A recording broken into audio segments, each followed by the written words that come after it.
Seasonal અત્યારે આપણું ચાલી રહ્યું છે, તો કાચી કેરીમાંથી એક પન્નું બનાવવાનું છે. એકદમ ફેમસ ડ્રિંક છે. અને પેલું જે બાફલો કહેવાય છે એ જ એક્ઝેક્ટલી ઘણી જગ્યાએ બાફલા તરીકે પણ જાણીતું છે.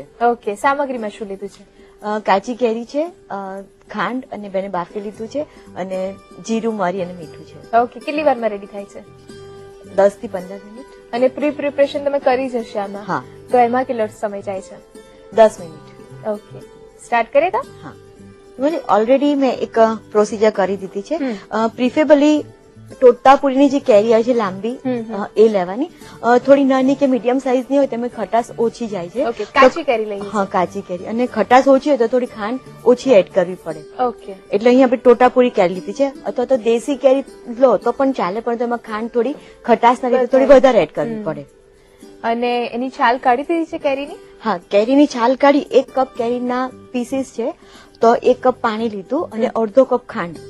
એ ત્રણે ગેસ પર કુક થવા દેવાનું છે, ઓલમોસ્ટ 5 થી 7 મિનિટ. અચ્છા, એને ઓપન વેસલમાં મૂકીએ છીએ કે કુકરમાં? ના, એને ઓપન વેસલમાં જ મૂકવું છે. અને એક પ્રેશર કુકર કરી કાઢે તો પણ ચાલે. અચ્છા. અને ખુલ્લું આવી રીતે બાફી લે તો પણ ચાલે. અને આપણે ચર્ન કરીએ. આપણે જે અહીંયા જે પલ્પ જે રેડી કરીશું એ પછીથી ફ્રોઝન પણ કરી રખાય અને રેફ્રિજરેટરમાં 8 થી 10 દિવસ રહી શકે છે. અચ્છા. અને ચર્ન કરી લઈએ.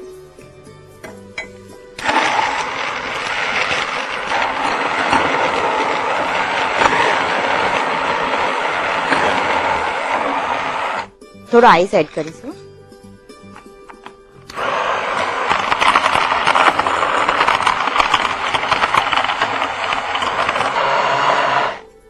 આને 2 રીતે બનાવી શકાય. એક રીતે તમારે કેસર, ઇલાયચી પાવડર નાખીને પણ એને સર્વ કરી શકાય, જે મીઠું હોય છે. આપણે થોડું જીરું, મરી અને ચાટ મસાલાથી એને થોડું ટેંગી બનાવીશું. આને મિક્સર ગ્રાઇન્ડરમાં ક્રશ કરી શકાય છે? હા, મિક્સર ગ્રાઇન્ડરમાં ક્રશ કરી શકાય. એકદમ ઇવનલી સ્મૂથ સરસ ગ્રાઇન્ડ થશે. આ જે બેઝિક પન્ના છે એટલે આમાંથી તો ઓલમોસ્ટ 15 થી 20 ગ્લાસ રેડી થશે. આપણે અત્યારે 1 જ ગ્લાસ રેડી કરવાનું છે, તો આપણે થોડું મિક્સર કાઢી લઈએ. 1 ગ્લાસ માટે 3 થી 4 ટેબલ સ્પૂન પલ્પ જોઈશે. હા, થોડો આઈસ એડ કરીએ. થોડું ઠંડુ પાણી. જેટલી ક્વોન્ટિટીમાં બનાવવાનો હોય તો પાણી એડ કરીએ છીએ. શેકેલું જીરું છે એને ગ્રાઇન્ડ કરી લીધું છે, લગભગ અડધી ચમચી. એક રીતે જોવા જઈએ તો હેલ્થ માટે એટલે પણ સારું રહેશે, કારણ કે સખત ગરમી પડતી હોય તો આ જે કેરી છે કે જીરું છે બધું શરીરને ઠંડક આપે છે અને ઠંડુ તૈયાર કરે છે. જે લૂ લાગે છે એ આનો એક ગુણ છે કે તમારી લૂને ઓછી કરે છે અને ઇન્સ્ટન્ટ તમને શક્તિ આપે છે. સંચળ છે એ લગભગ 5 ચમચી લેવાનું છે. મીઠું એકદમ થોડું ચપટી લેવાનું છે. અને મરી પાવડર છે એ પણ લગભગ 1/8 ટીસ્પૂન જેટલું લેવાનું છે. પુદીનાના પાન છે એકદમ ફ્રેશલી જ એને હાથથી તોડીને લેવાના છે. ઓકે, કેટલા લઈએ છે પાન? આપણી ઈચ્છા મુજબ લઈ શકાય. 4 થી 5 થી 6 લઈ શકાય. ડ્રિંકનો જો એકદમ ગ્રીન કલર જોઈતો હોય તો આ પ્રોસેસ તમે મિક્સચરમાં કરો તો એકદમ લાઇટ ગ્રીન કલરનું ડ્રિંક રેડી થશે. એટલે ફુદીનાને પણ ક્રશ કરી લઈશું. અત્યારે આપણે જસ્ટ એને તોડીને નાખી દઈશું. અને પછી જયારે ગ્રાઇન્ડ કરીશું ત્યારે થોડું હફલી ક્રશ થશે.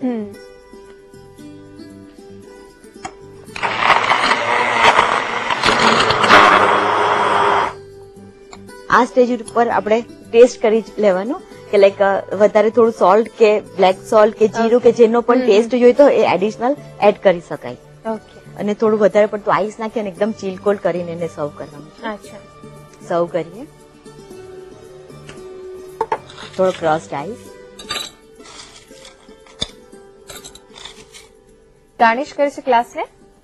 હા, ગ્લાસને લીંબુના પ્લેટમાં લીંબુનો રસ લઈ અને ગ્લાસને એમાં ડૂબાડી દીધું છે અને પછી ગ્રાઇન્ડ સુગરથી એને કોટ કરી દીધું છે અને સાથે થોડી પુદીનાના પાનને પણ ક્રશ કરી દીધું છે તાકી લાઈક ડોટેડ સરસ થાય.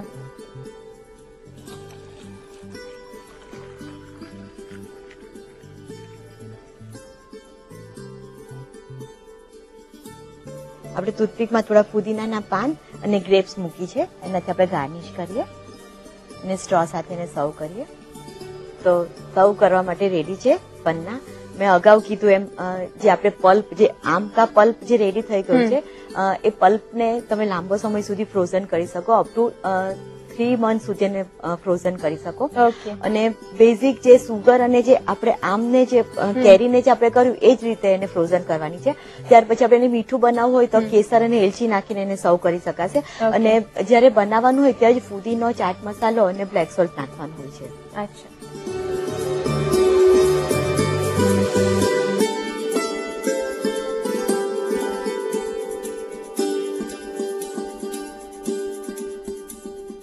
કઈ ડ્રિંક શીખ્યા છો?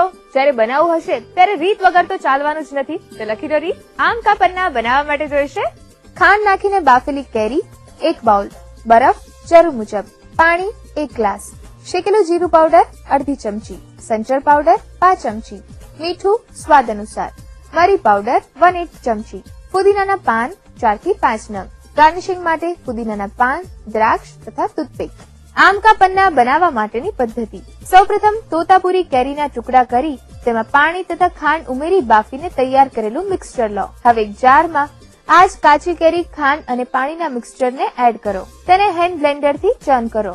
વચ્ચે થોડો થોડો બરફ એડ કરતા જાઓ અને ફરીથી ચર્ન કરો. હવે 3 થી 4 ચમચી જેટલો પલ્પ લઈ તેમાં બરફ, ઠંડુ પાણી, શેકેલું જીરું પાવડર, સંચળ પાવડર, મીઠું, મરી પાવડર તથા ફુદીનાના પાન ઉમેરી ફરીથી ચર્ન કરો. તેને સર્વ કરવા માટે એક ગ્લાસમાં બરફના ટુકડા નાખી તેમાં પલ્પ એડ કરો અને ઉપરથી ફુદીનાના પાન અને દ્રાક્ષને ટૂથપીકમાં લગાડી ગ્લાસ પર ગાર્નિશ કરો અને સર્વ કરો. તો તૈયાર છે આમ કા પન્ના. અમારો